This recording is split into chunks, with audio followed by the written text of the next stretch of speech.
Hey, my name is Michael with Central Alps, and today we're going to be doing a Will It Fit video with this 2005 Ford F-350.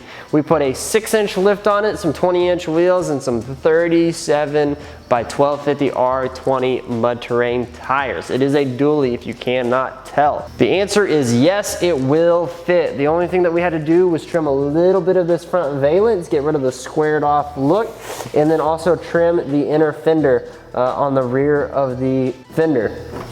Besides that, it will fit just fine on a dually with some aftermarket dually wheels. So again, you have a front valance, you'll need to trim it just a little bit. Use a small reciprocating saw or even a razor blade if you have a good, nice, sharp one. Just kind of bend the plastic and cut down and you'll be able to clear it just fine.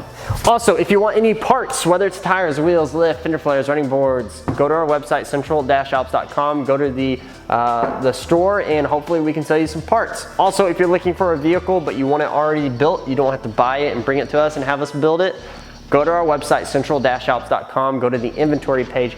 Hopefully we have a perfect truck just like this that we could sell you. Again, my name is Michael with Central Alps, and have a great day.